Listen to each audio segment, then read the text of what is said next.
Constitution. Let's begin, as always, by inspiring ourselves for the discussion ahead by reciting together the National Constitution Center's mission statement. Here we go. The National Constitution Center is the only institution in America chartered by Congress to increase awareness and understanding of the U.S. Constitution among the American people on a nonpartisan basis. This is the beginning of our winter town hall season. We've got a bunch of great programs coming up. Monday, February 10th, Reconstruction and the Constitution. February 26th, we'll be joined by Juan Williams and Jamel Bowie to discuss the second civil rights movement. Jonathan Rauch and Julian Zellinger will join later in March to discuss the rise of partisanship and so much more. Today, we are convened the day after the presidential inauguration to welcome three distinguished contributors to a newly published book, My Fellow Americans, Presidents and Their Inaugural Addresses. It's so compelling to have all the inaugural addresses in one place, along with essays on each of them by thoughtful American historians, and we have three of them today. So let me introduce them now. Michael Gerhardt is Burton Craig Distinguished Professor of Jurisprudence at the University of North Carolina. He's the author of many wonderful books, including The Forgotten Presidents, Their Untold Constitutional Legacy, Lincoln's Mentors, The Education of a Leader, and most recently, FDR's Mentors, Navigating the Path to Greatness. Kate Masur is the Board of Visitors Professor of History at Northwestern University. She's a finalist for the Lincoln Prize and editor and author of acclaimed books on the Civil War and Reconstruction. Her most recent book is Until Justice Be Done, America's First Civil Rights Movement from the Revolution to Reconstruction. And Ted Widmer is Distinguished Lecturer at the Macaulay Honors College of the City University of New York. He served as speechwriter and senior advisor in the Clinton White House, and his latest book is Lincoln on the Verge, 13 Days to Washington. Welcome, Michael Gerhardt, Kate Masur, and Ted Widmer. Let me start by actually asking a broad question about presidential addresses throughout history. Ted Widmer, you wrote the really riveting, fluid, and compelling introduction to this new volume of presidential inaugural addresses. You identify a handful of them as truly great, including Jefferson's first and FDR's first, and Lincoln, of course, and Kennedy. Share with our listeners and our audience what broad lessons can we learn from presidential addresses throughout history? Well, thank you, Jeff, and thank you for hosting this. It's really great to be here, and so soon after the inaugural address we heard yesterday. But as I found studying the topic, and I wrote this in my intro to the book, it's something of an invented tradition that the Constitution only gives the words of the oath. And by the way, it does not say, "So help me God," in the Constitution. Washington, as he did in so many ways, established the practice. He was inaugurated on April 30th, 1789 in New York, and gave a short and very elegant statement about his intentions, his feelings of the honor being bestowed upon him. And it was a wonderful unifying experience. It showed a president speaking somewhat deferentially to the audience, including the members of Congress, but also showing initiative, just speaking even though no one had exactly asked for that. And the way our history unspooled after that, Washington gave a very short inaugural address for his second inaugural, and then Adams and Jefferson and everyone afterwards followed the tradition. And sometimes, as with Jefferson, it was very important because Jefferson, having defeated Adams, needed to talk about what that meant to follow a president whom you had defeated in an election. And his soothing words in 1801, "We are all Federalists, we are all Republicans," went a long way to keep the experiment going forward. Superb. You convey all that so well in the intro, and that's just a great introduction to the topic. A version of the same question to you next, Kate Masur, distinguished historian of Reconstruction and of the presidencies. You've now seen all the inaugural addresses under one volume. what broad lessons can we take from all of them? Thanks so much. And yeah, it is really fun to see this volume in print. I don't know about other people. I'm going to hold it up. But I was asked to write an essay for this volume in the depths of the pandemic. And I wrote, mine is about President Biden's inaugural address, and I'm sure we'll get to that. But I sort of didn't know how it was all going to come together. And now seeing the volume, it's really interesting. And it's really interesting. Of course, Ted wrote a terrific introduction about presidential inaugurals. One thing that came to mind for me is this is in the category of sort of presidential rhetoric. So, one thing we see in these inaugural addresses is, there are certain refrains that Ted mentions in his introduction. The incoming president will say, usually they'll say, thanks to my predecessor. They might tout something about the peaceful transition of power. They'll talk about the American economy, the state of foreign relations. They sort of run through a bunch of different topics pretty typically. But one thing you notice when you read a bunch of the inaugural addresses together is that presidents are often saying things that they aren't necessarily going to deliver on, or they'll say something that is a broad sort of platitude about American life, but that they didn't necessarily run on that and they don't necessarily believe it later. So there's an aspect of these that are sort of formulaic and a little bit rhetorical. And I find that interesting. So what you're seeing in presidential inaugural addresses as Peter Onuf, I think, wrote in his essay on Jefferson, they're displaying a political persona. They're displaying something, they're projecting something that they want people to think about their presidency. And so it's less of a sort of policy statement or a set of things I'm going to do, although sometimes they're pitched that way, but more of the projection of a persona. And I will just add that I think that is actually really important. I'm not trying to diminish that, actually, because how a president presents himself to the American public on a very important day like an inauguration really matters for setting a tone for a presidency. So I think it's really significant, even if it's not necessarily super much of a representation of what they're going to do as president. That idea of a presidential persona is so important.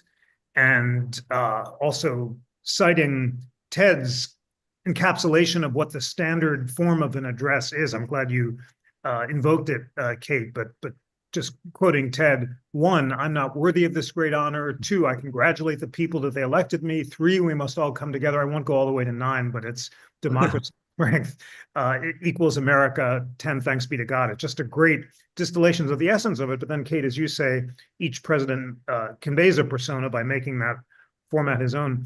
Michael Gerhardt, you wrote a wonderful and really invaluable book on forgotten presidents and their constitutional legacy. And I was struck in reading your introduction to Van Buren's inaugural address, how constitutionally substantive it was. He was, as you say, not a good writer and kind of evasive about slavery, but clearly stated his position, and then defends the success of the new republic and the new party system and pledges his allegiance to the Constitution. What can we learn about the president's attitudes toward the Constitution throughout history? Well, I also want to just express my thanks for being part of this great group to join Kate and Ted, whose comments I sort of agree with a lot, and I think the book is terrific. In spite of that chapter on Martin Van Buren, but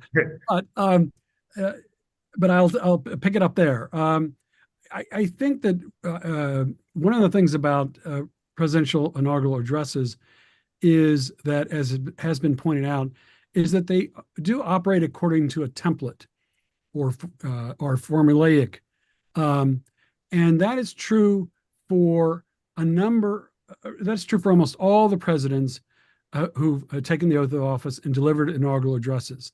But it is not true of Donald Trump. Donald Trump, I think, can best be understood from 2 different perspectives. One is as the non-politician he is and has claimed to be, and the other is as a politician. So if we cast back and look at the different presidential addresses, they've all been delivered by politicians of one kind or another, with the possible exception of Jackson.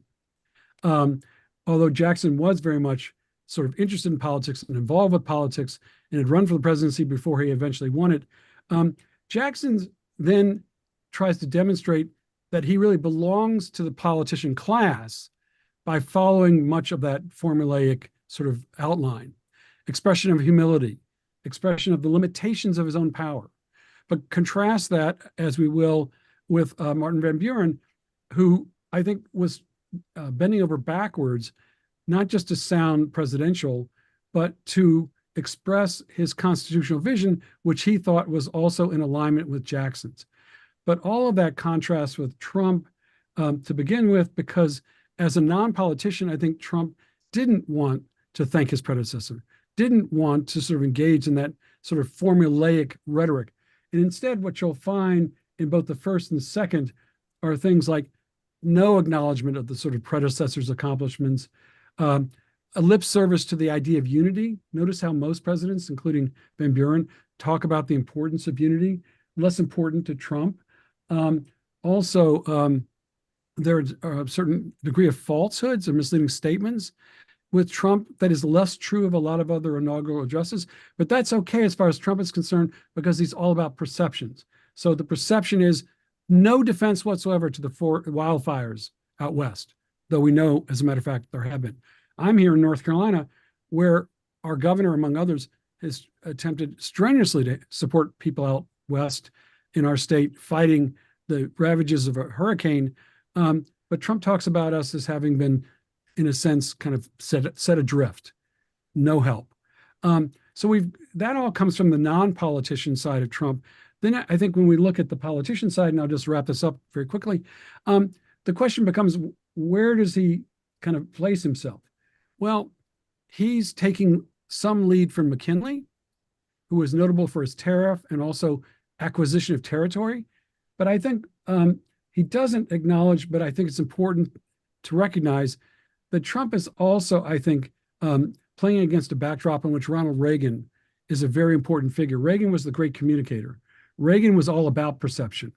And Reagan's address is very different than Trump's, in that Reagan was trying to unify, like Jefferson at least tried to do in that first inaugural. But the effort to unify isn't part of Trump's agenda. It is, I think, to play to his constituents. And that kind of runs throughout all of his comments that can be characterized as those of a politician being inaugurated as president. Thank you very much for that. And thank you for identifying both some possible analogs or predecessors for President Trump, William McKinley, who he mentioned yesterday, as well as Ronald Reagan, in the idea of a new golden age, and also in suggesting that, in your view, President Trump deviates from the model in not thanking his predecessor and not engaging in some of the tropes of other inaugural addresses. Let's now go back to the beginning, or nearly. And Ted Widmer, maybe, I don't know if you want to begin by talking about the model that Washington established and where that template that you discussed came from. And then perhaps, if you want to take us up there, to Jackson, who Trump invoked in his first inaugural address as a predecessor. It's striking that in the introduction to Jackson's second inaugural address, Thomas Cones in the volume says that Jackson took the oath of office for the second time in the Capitol Hall of Representatives, because it was supposed to be on the portico, but a recent snowfall and sub-freezing temperatures forced the event indoors. So, maybe tell us to what degree Jackson's second inaugural does and doesn't press President Trump. Well, I want to begin by saying it's very important that Michael and I never be in the same room together, because it would be devastating to the world of Van Buren studies, if anything. Absolutely. There are only about 3 Van Buren specialists on Earth, and we've got 2 of them in this. Never be on an airplane together. Well, so as I said a few minutes ago, it begins with Washington's spontaneous decision to speak after taking the oath in Federal Hall in New York City in 1789. And then he repeated it barely. I mean, his second inaugural is only about 1 paragraph. It's very, very brief, but he kept the tradition going. And then Adams gave a pretty long one before his only inaugural. But when we get to the Jefferson speech, it's the beginning of the 19th century, but also it's just so important that Jefferson calmed things down. Politics were quite raw at the end of the Adams administration. And by the way, we got a very unusual glimpse of the Adams administration in the speech yesterday with the Alien Enemies Act of 1798. But feelings were high between the Federalists and Republicans. They didn't like each other's policies. There was also a feeling, not unlike 2020, that there was something fishy about the election itself. So it was important for Jefferson to bring Americans together. And he did that very, very well. And we know what a gifted writer the author of the Declaration of Independence was. And, one of the better stories in our history is the story of how far apart Adams and Jefferson were, how much acrimony there was around the time of their contest, and then how they came back together as correspondents and real friends. And then, of course, they die on July 4th, 1826. And that was one of the many ways in which Americans felt special. And there was a strong note of American exceptionalism in a lot of those addresses. And actually in many ways, Trump is ahistorical or even anti-historical. He doesn't seem to like history all that much, but we got McKinley, as you said, and John Adams, as I said, but we got a whole lot of American exceptionalism in the speech yesterday, more than in some time, I would say. I wouldn't strongly recommend to your viewers that they go through all of the early speeches of the 19th century. There's a lot of repetition of themes in there, but John Quincy Adams gave a very interesting one, filled with ideas like building lighthouses and observatories of the heavens and science. Science was on his mind, and he was only a one-term president like his father, but I've always had a soft spot for him just because sometimes we're afraid of our own intellectual ideas, and John Quincy Adams was not. And the contrast between him and Jackson was pretty stark in that regard. And again, when Jackson lost in 1824, there was feelings of a tampered election, the corrupt bargain. So when Jackson comes in, not unlike Trump, there were feelings of triumphalism and acrimony.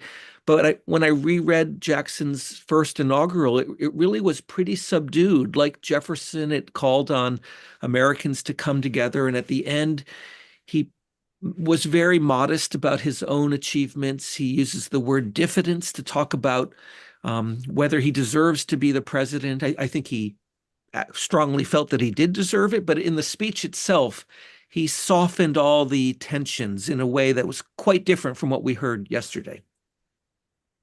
Thank you so much for that. Thank you for the shout out to the heroic John Quincy Adams and his lighthouses of the sky. And Right. Thank you for setting up Jackson so well. And as you said, his first inaugural shows diffidence and modesty, and the second focuses on two themes: states' rights and union. And Right. as Kate Masur, you've noted, the address takes place in the middle of the nullification controversy, and it's not clear whether or not South Carolina will accede to Jackson's demands that the Union be preserved in his efforts to fight nullification, which, as you note, Kate, in your discussion of President Biden, remarkably presages his inauguration, which takes place right after January 6th.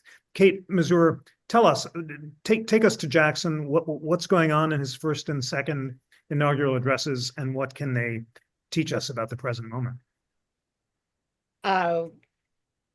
Thanks.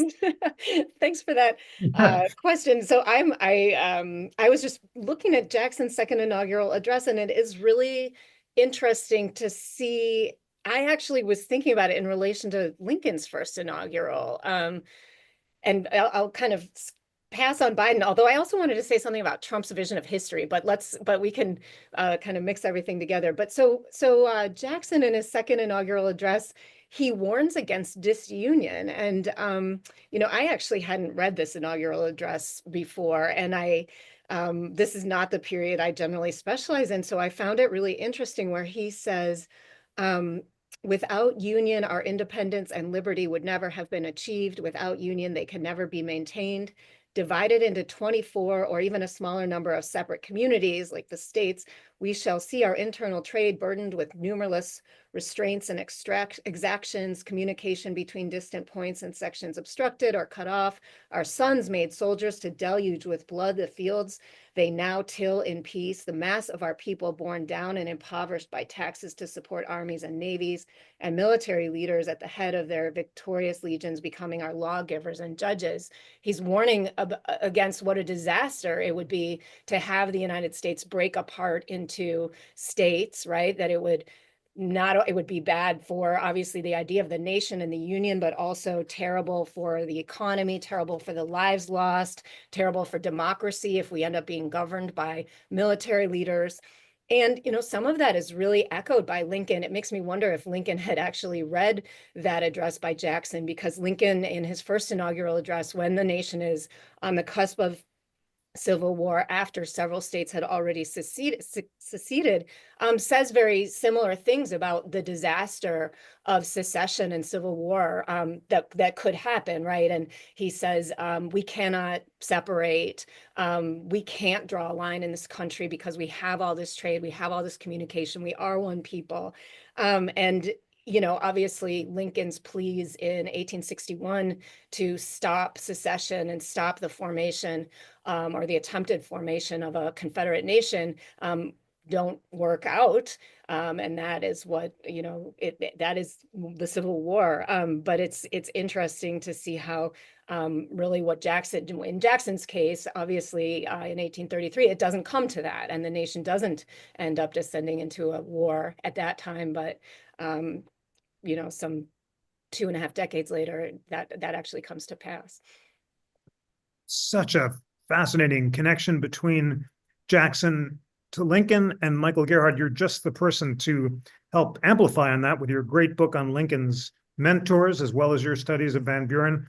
I was recently looking for the source of the famous end of the Gettysburg Address, of the people, by the people, for the people. I learned, as many of you have written, that it was Theodore Parker's 1850 pamphlet, a Unitarian minister who defined democracy as government of all the people, by all the people, for all the people. But that phrase, one people, as best as I could reconstruct it, comes first from John Jay in the Federalist Papers, then John Marshall in Cones v. Virginia, then Daniel Webster picks it up, and then it goes to Parker and Lincoln. But Michael Gerhardt, help us understand the evolution from Jackson's second inaugural through Van Buren to Lincoln, and the evolving sense of one people and the Union. Well, I'll do my best in a relatively brief answer. Obviously, that was a very important period of our history between Jackson and Lincoln. And there are a few aspects of it that may be worth sort of emphasizing at this point, especially given our focus on presidential inaugurals. So to begin with, Jackson makes history of a certain kind. He is arguably the first populist ever elected president. He makes no bones about it. The party that opposed him thinks he is a tyrant in waiting, and the party that opposed him also think that he's going to bring the mob into power. It's going to become a mobocracy, one of the terms used at the time. Abraham Lincoln, for much of his life, actually sided against Democrats. He, of course, was, as he put it, a Clay man, a follower of Henry Clay, who was one of Andrew Jackson's great nemesis. Clay believed in a stronger federal government, and one that actually provided a number of different services. Clay also believed in something called the American system, which was aimed at sort of improvements that would help unify the country. So when Abraham Lincoln becomes president, he's thinking a lot about Clay's agenda and trying to figure out ways to unify the country. He's going to eventually authorize the Transcontinental Railroad. There are going to be things he does that certainly are what Clay would have wanted. But Lincoln is also quite aware of the debt he owes Jackson. And this is something that I think is extremely important to keep in mind, that what Lincoln is doing in part, and some presidents do this, he's trying to move from being the partisan to the president. Not an easy move. And one of the ways he tries to do that is when he writes that first inaugural, he only asks for 4 documents as guidelines, one of which is Jackson's order against secession, the proclamation Jackson makes against secession. Jackson had become the only president before Lincoln to oppose the constitutionality of secession. Lincoln uses that in his first inaugural.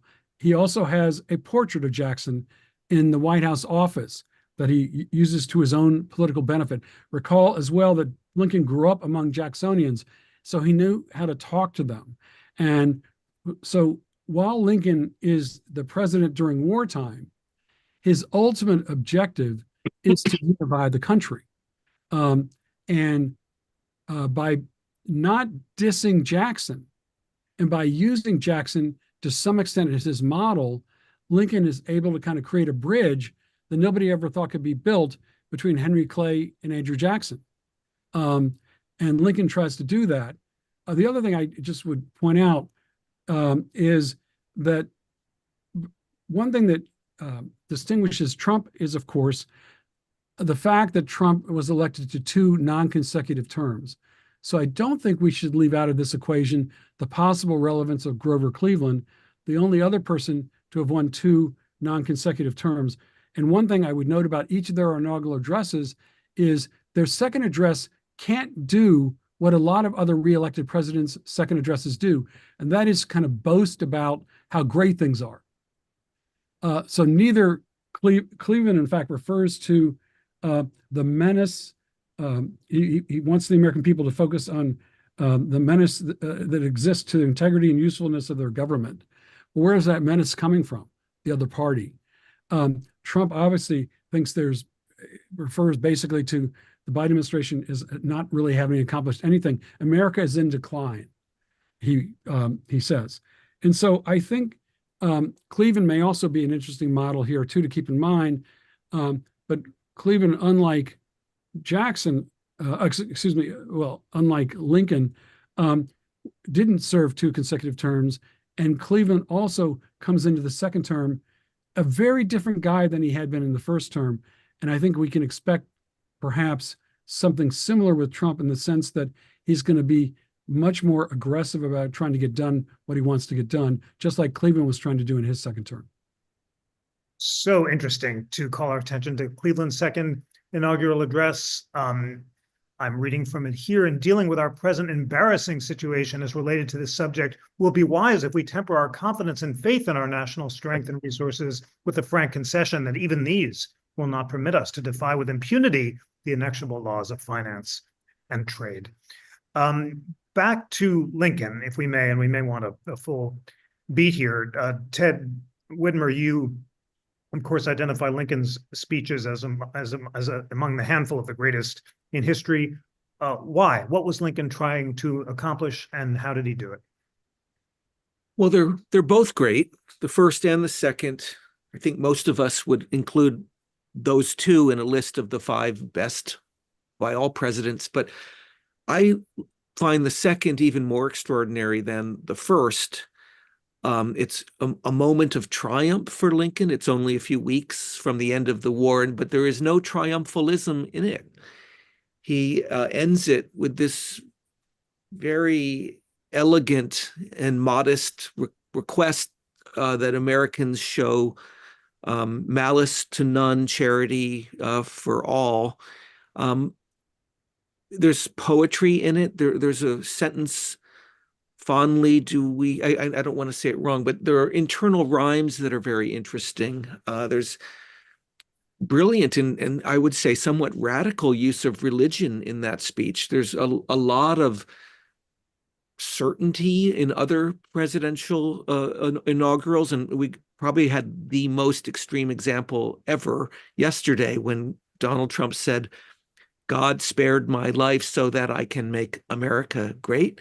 And what Lincoln is doing that really is, I think, he brings a radical modesty, not a radical certainty. He wonders if either side really can understand what God wants for Americans. And this echoes some earlier very interesting writings of his own. He would write down his own religious doubts on pieces of paper, and then gives this long quote from the Bible and wonders if Americans will need to suffer in proportion to the suffering they have already caused to African Americans, which is really a daring thing to say.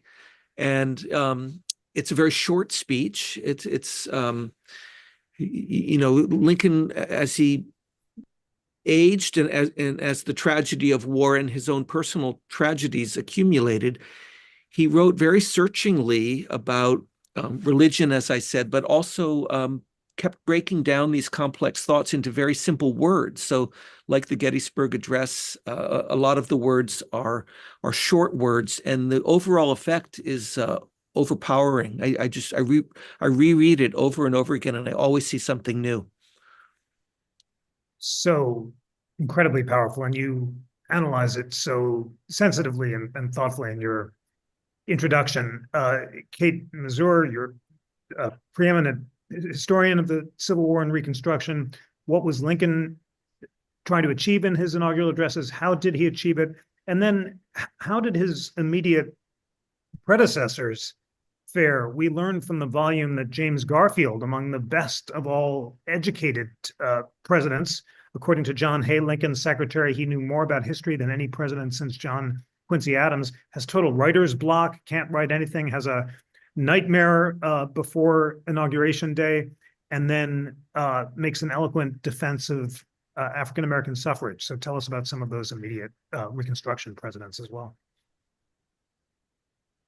Well, I was interested to see, well, first, I guess I want to make a comment on Lincoln. And this doesn't, I'm not contradicting anything that's already been said, but just one thing that I also would emphasize is that many times people emphasize when they're talking about both of Lincoln's inaugural addresses, his kind of concluding comments in both, where he talks about forgiveness and reconciliation or conciliation. In the first inaugural, of course, he ends, "I am loath to close. We are not enemies, but friends. We must not be enemies. Though passion may have strained, it must not break our bonds of affection." He concludes with the better angels hopefully will be touched by the better angels of our nature. And then in the second, as Ted just said, he concludes with malice toward none, with charity for all, and so forth. However, Lincoln in both is also has a kind of certainty and a kind of spine that I think sometimes goes unrecognized. So in the first inaugural address, he is hoping that the slaveholding states that have not already seceded will not secede. And he is hoping that white Southerners who are not on board with the expansion of slavery or going to war to protect slavery will decide not to support secession, right? And so he's trying to persuade people who don't necessarily support Lincoln that it would be a very bad idea to secede or to support secession, while at the same time, he's also saying, I'm taking an oath to enforce the Constitution, and that means that we are going to continue to hold the forts and the federal property in the slave states. We are going to continue to deliver the mail.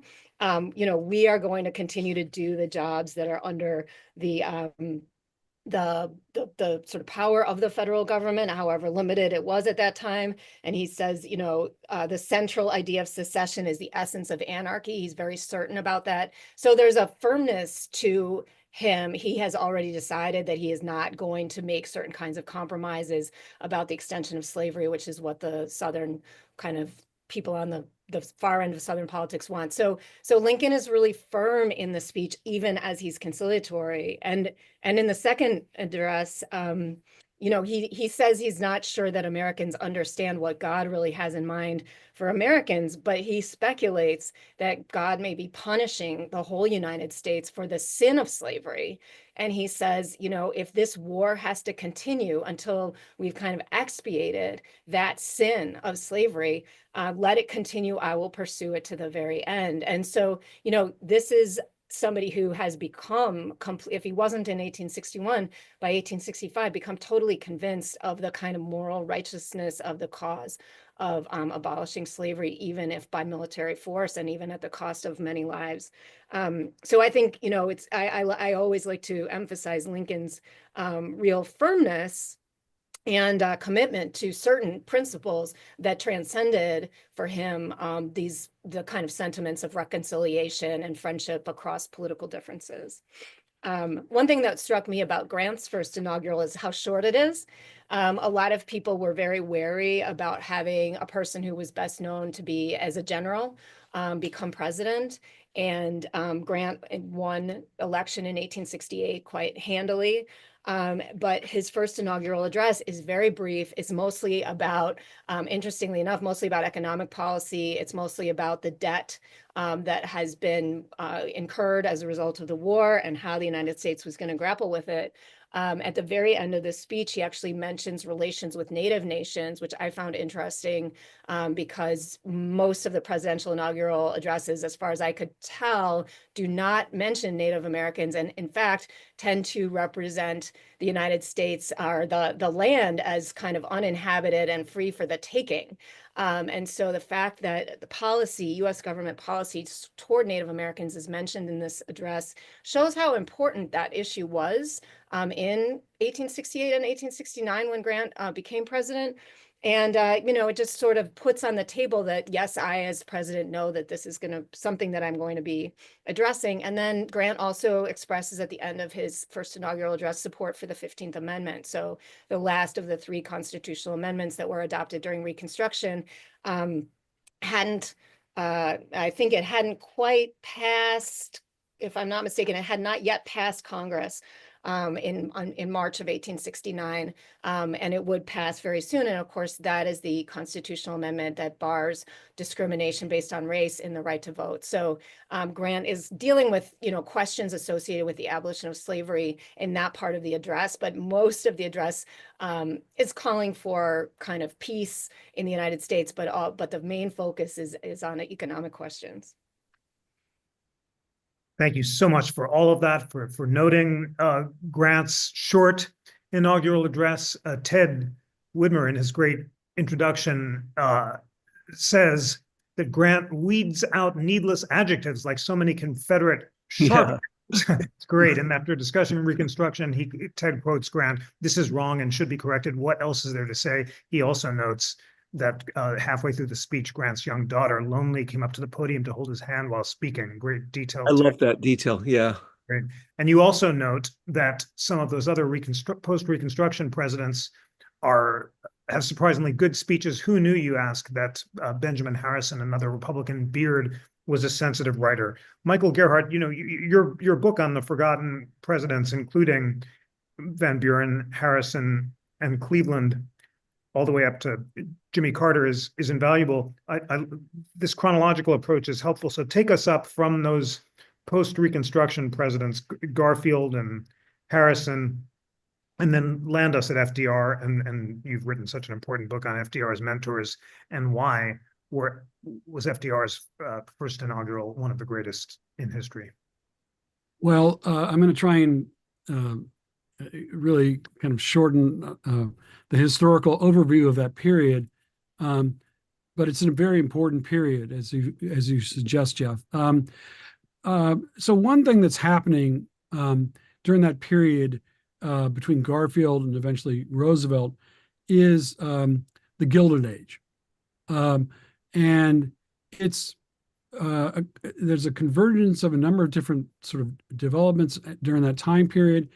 It's not just the industrial age, but it's also an age of sort of what they call the robber barons, very powerful financial sources and people who will try and sort of corrupt government and certainly try and get around any sort of governmental constraints.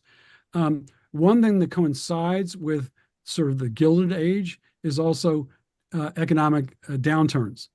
And they well may be related, but I'll try not to go down that tangent. All of that is going to help sort of characterize and influence the inaugural addresses and the visions of the different presidents that served during that period. The Gilded Age doesn't really begin to end until the second term of McKinley's begins. McKinley, unfortunately, is killed just within months of his inauguration. That brings Teddy Roosevelt into the presidency. And Roosevelt is going to pick up on something that McKinley had begun to talk about, even Garfield had begun to talk about, and that was civil service reform. And civil service reform was really a response to Andrew Jackson's bringing into politics what we call the spoils system. Jackson even talks in his first inaugural about rotation in office and the need to sort of get out the partisans, bring in expertise and people we can trust. Those people, by the way, turn out to be Jacksonians. And it turns out that even beneficiaries of the spoils system, like Garfield and later McKinley, are going to champion civil service reform, which will also be supported by Chester Arthur, a man known for almost nothing else, but the fact that as a beneficiary of the spoils system, he's going to sign into law civil service reform.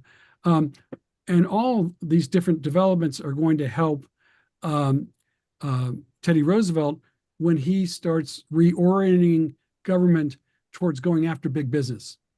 And that in itself is going to signal a very important development, which will be followed by Woodrow Wilson. There's going to be another economic downturn, as we all know, followed by Franklin Roosevelt becoming the first Democrat after Wilson to be elected president. And Wilson and FDR understand something.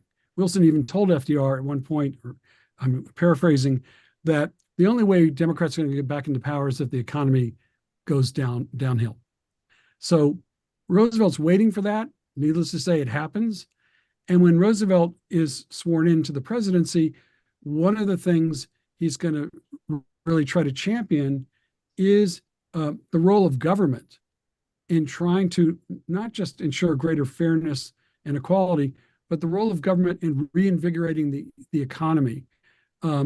So as the Gilded Age ends toward the early 1900s, we get more and more attention paid to civil service reform and ultimately to a different role for the federal government in addressing economic downturns.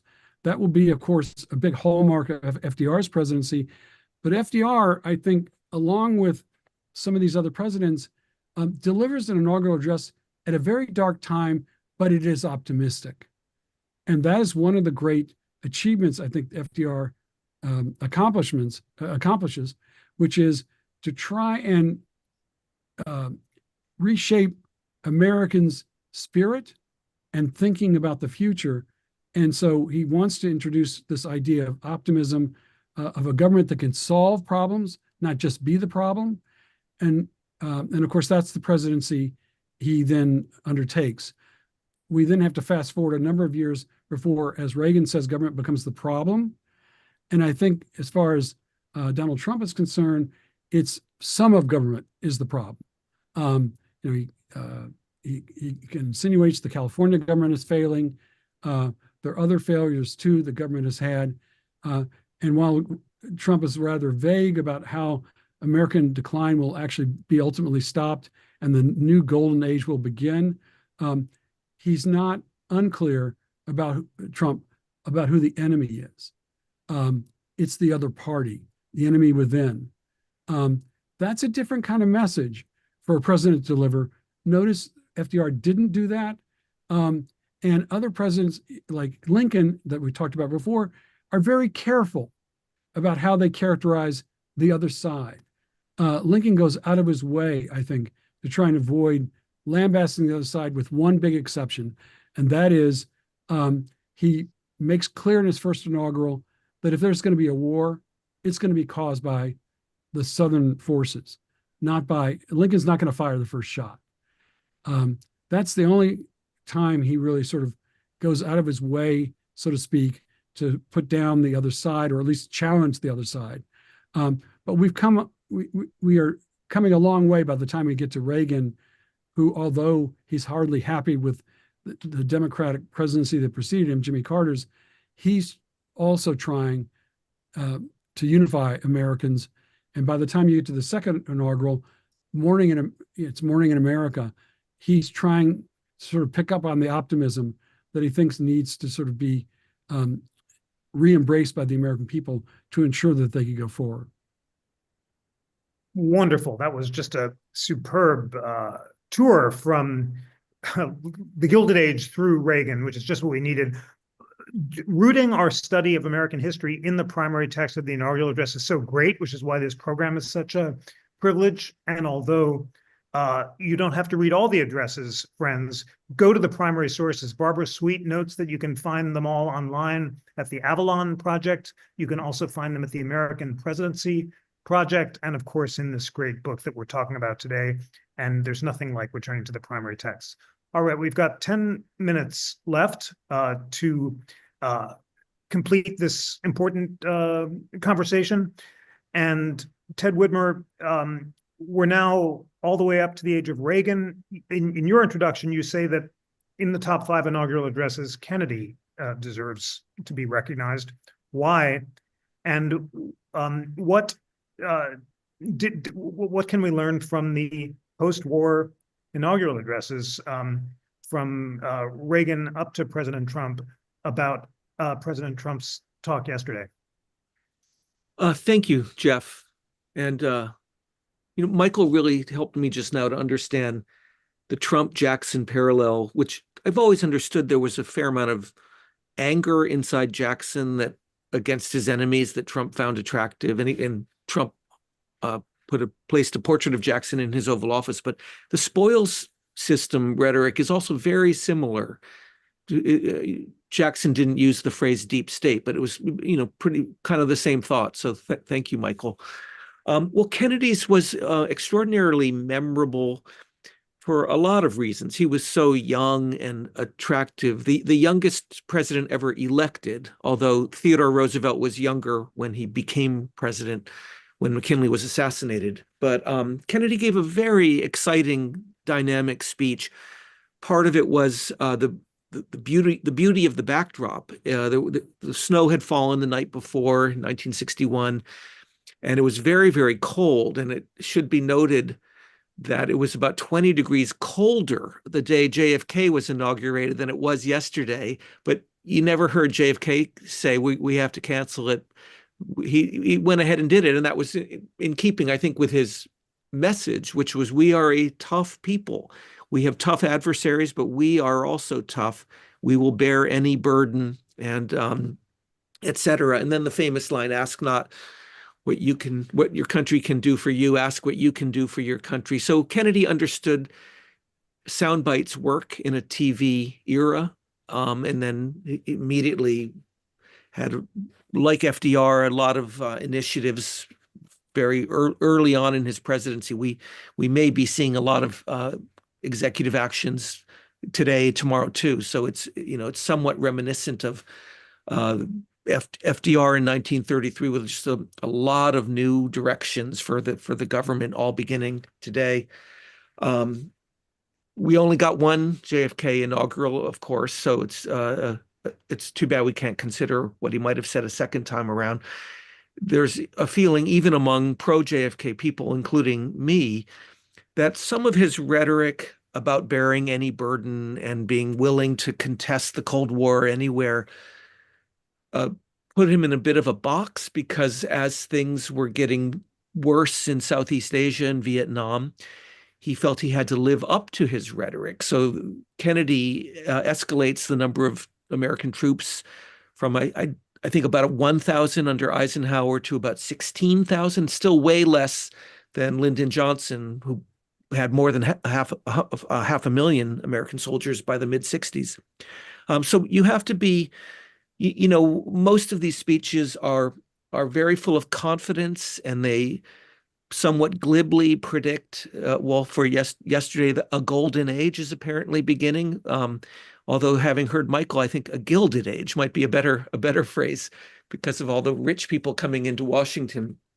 But it's good to understand, as I think Lincoln did better than most, that there are limits to presidential power and to the power of the United States. And I remember one in not too many years ago, well, 20 years ago, George W. Bush's second committed the United States to eradicate tyranny anywhere on Earth. And there is a lot of tyranny on this planet. And while we can and should do what we can in modest ways to reduce tyranny and to help, maybe a better way of saying it would be to promote happiness or to promote health and to fight hunger and disease. We want to do those things because we can and we should, but to overcommit ourselves to solve every problem on Earth and to be in a kind of perpetual war is obviously not a wise policy. And I'm no supporter of Donald Trump, but I did like it when he said maybe, one of the best policies a president can do in regards to war is to not get in a war in the first place. I thought that was a pretty good line. Absolutely, indeed, and thanks for a great distillation of the essence of the lessons from Kennedy through Reagan to President Trump. Kate Masur, in your discussion of President Biden's inaugural address, you both note that he delivered it in the wake of January 6th, that you say he met the moment by stressing unity, empathy, and invoking American history. And you note that President Biden's speech, like President Trump's yesterday, was a debate about the meaning of history. You note that President Trump at Mount Rushmore in South Dakota on July 4th had claimed that a new far-left fascism was overtaking the nation's schools and our children are taught to hate their own country. He deplored the tendency to tear down monuments of Thomas Jefferson and others and insisted on the importance of defending history, whereas you say that President Biden was debating the proper meaning of American history, and you say the vision that he offered in his inaugural address was more truthful and more consistent with what historians have come to understand about the past. This is a final intervention, but it also answers a question in the chat. Compare President Biden and President Trump's two inaugural addresses, and what can we learn from the contrast? Well, thanks for that. And it's a good segue because I wanted to circle back to sort of how Trump represented history. Sometimes in these addresses, we see a kind of gloss or narrative on history or greatest hits of history. Somebody will say, as Washington established, or, as the Civil War taught us. And you're right to, so while Trump was still president, in the summer of 2020, he had established this 1776 commission, which was designed to ostensibly, teach American history in the way that he thought it should be taught. And he alluded yesterday to the notion or his claim that students in American schools are taught to hate their country, which I think is absolutely not true. But I wanted to, so Biden's inaugural contained a vision of American history that was about uplift, about kind of inclusiveness. He talked openly about kind of a ongoing struggle for racial justice. He called out directly his vice president, Kamala Harris, saying that she was the first woman and the first person of color to hold that office of vice president. And he said at one point, after that, don't tell me things don't change, emphasizing that, the kind of narrative that we are on a trajectory toward a kind of more perfect union in terms of racial inequality, gender inequality, a type of theme that actually Barack Obama often also talked about. And I wanted to highlight in Trump's address from yesterday, his vision of history. He said, our country was forged and built by the generations of patriots who gave everything: farmers and soldiers, cowboys and factory workers, steel workers and coal miners, police officers and pioneers who pushed onward. It's not atypical to have a kind of historical vision of progress like that. But what I think is very striking is that he did not mention a single occupation or role that is typically for women. He did not mention nurses, social workers, teachers, mothers. And it's really interesting that the masculinity of this, which is of course a hallmark of Trump's campaign and of his sort of political attitude, his political persona, and that it was so uninclusive in that vision of history and the historical roles that have made America what it is, that it didn't even have any roles for women. And going back to Ronald Reagan in 1981, which is actually really interesting to look at in relation to Trump's speech yesterday. He actually had a similar list, but he said that this country is made up of men and women who raise our food, patrol our streets, man our mines and our factories, teach our children, keep our homes, and heal us when we are sick. So even Reagan, who was kind of very critical of the Jimmy Carter administration in his speech, like Trump was saying, we're turning over a new leaf, change starts now with me.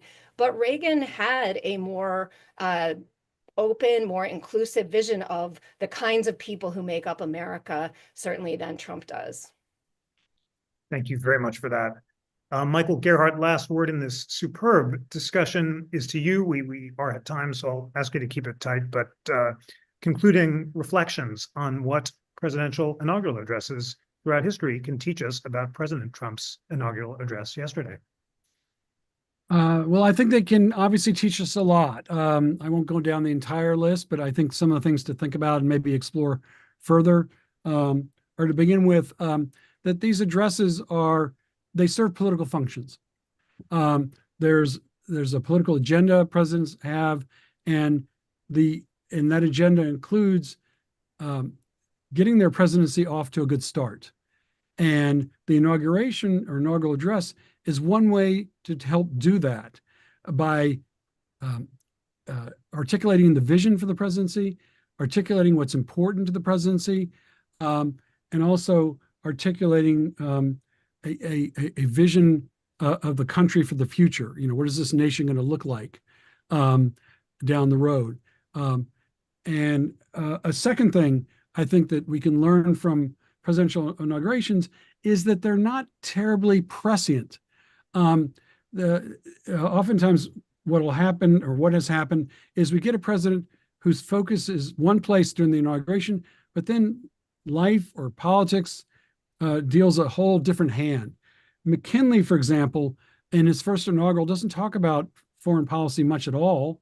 He certainly doesn't talk about the territorial expansion that turns out to be one of the hallmarks of his presidency. So it's interesting to note that he's not really thinking about territorial expansion, at least in that early part of his first term. I think a third thing to think about has to do with vision. To come back to that. Personally, I think presidential elections are oftentimes determined by vision, not by the resume of the different people running. So that's going to take us back to Trump's vision.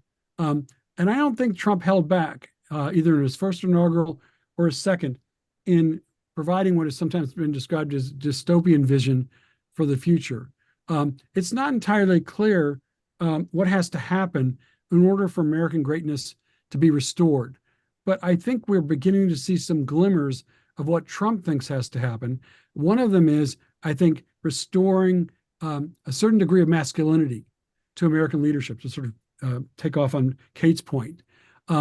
It's a vision that is grounded in part on understanding that there are winners and losers, and Trump is with the winners, and Biden and the Democrats are losers. Another big part of the vision for Trump is that this is going to require that stopping American decline is going to require, interestingly enough, a different sort of approach in foreign policy. It's not as bellicose as one might expect Trump to be, but he talks about, as has been noted, the fact that perhaps presidents need to keep in mind what wars they avoided. That is an interesting development for Trump. Now we'll have to see to what extent he can follow it. Last but not least, I think what presidential inaugurals are aimed to try to do is they're aimed in part to contribute to the American narrative. There's an American story. Jeff and the National Constitution Center have done a fabulous job over the years of demonstrating and talking about how we the people has expanded over time. Now, Trump didn't do that. Some presidents have talked about how we the people becomes a more collective entity. But I think that's the other thing to think about is how will these inaugural addresses, particularly the most recent one, fit into the broader narrative of our country's history and trajectory. That remains to be seen, which I'm sure will be discussed in all these great programs in the future at the NCC. And I am grateful to have been part of this one. Thank you. Thank you so much, Michael Gerhardt, Kate Masur, and Ted Widmer, for a wonderful discussion of inaugural addresses throughout history. And dear NCC friends, thank you for taking an hour out of your day to engage with the primary texts of American history. And it is urgently important in these challenging times that we go back to the primary text and you read them yourself and make up your own mind. And your homework, which is a gift, is to read the inaugural addresses. It's so interesting. It's so illuminating. We all learn so much together just by reading the words and discussing them. So you can find them in this great new book on presidential inaugural addresses throughout history. You can find them online. We live in the most marvelous age when all of these documents are often free and online. All we need is the focus and commitment to read them. And I know that that's exactly what you're going to do. Kate Masur, Michael Gerhardt, Ted Widmer, thank you so much. Thanks to all. Talk soon.